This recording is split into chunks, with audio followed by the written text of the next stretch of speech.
Hi. For many years now, I've been telling stories to audiences. That's my forte, not so much speeches, but stories. And in my Toastmaster clubs, I'll give a speech, but invariably it will involve a story or stories. Do I have a repertoire of stories? Absolutely. I've got about 30 stories.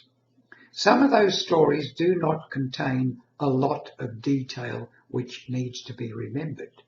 The story itself is memorable and no details are really required. But in some of my longer stories which go for 30 minutes, 40 minutes, 50 minutes, there is a lot of detail. For example, I have to remember names, places, weights, measures, all manner of things. So how do I do it?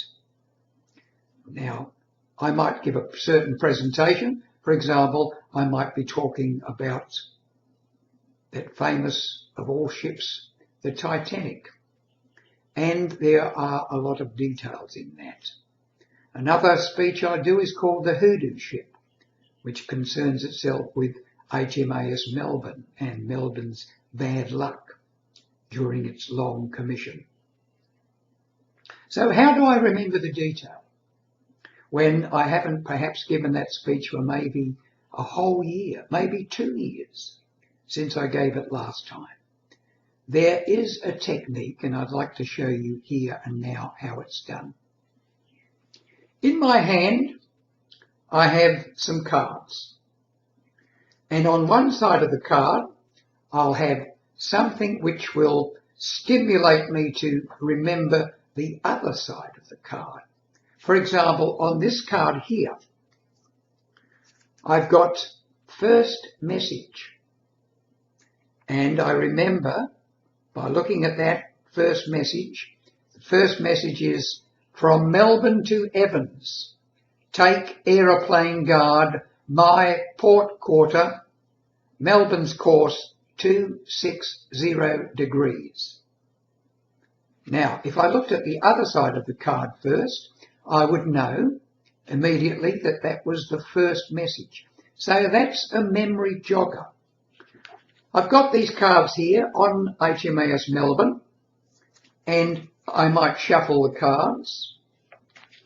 I'll look at one side, and it says on this card, it says, duty signal on the Melbourne says, and I remember what it says. It says, Captain Sir, Evans is now turning hard right. And a third message here, I've got second signal, watch it Evans, you're on a collision course. Point I'm making is this: by having these cards and looking at them every few months, that's all it takes, once every, say, 3 months, I can remember all the details, all the main details about names, places, times, etc., orders given. And even though I haven't given that presentation for a couple of years, it will all be fresh in my mind.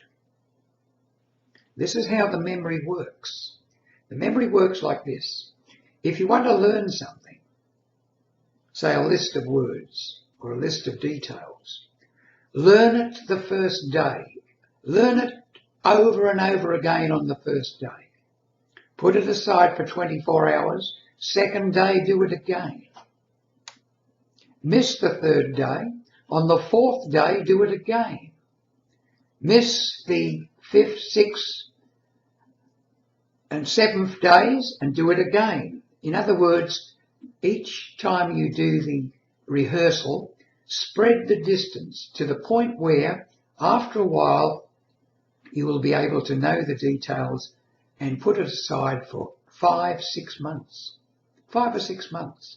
And you will remember the detail.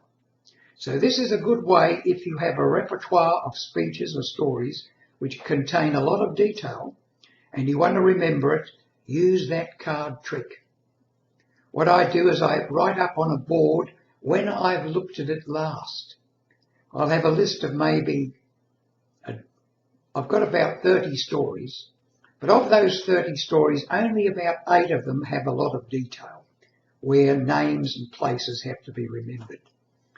I have something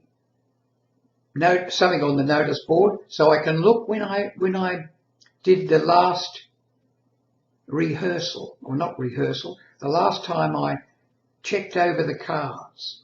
This way I can always keep them up to date.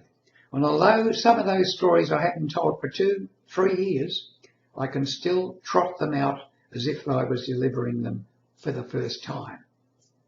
So, that's the trick. Use the cards, name on one side, something to stimulate me to guess what's on the other side. Every 2 or 3 months, have a look at them, and that way you'll remember all the detail of all your speeches or all your stories for a long, long time. That's what I've been doing. It works for me, and it will work for you.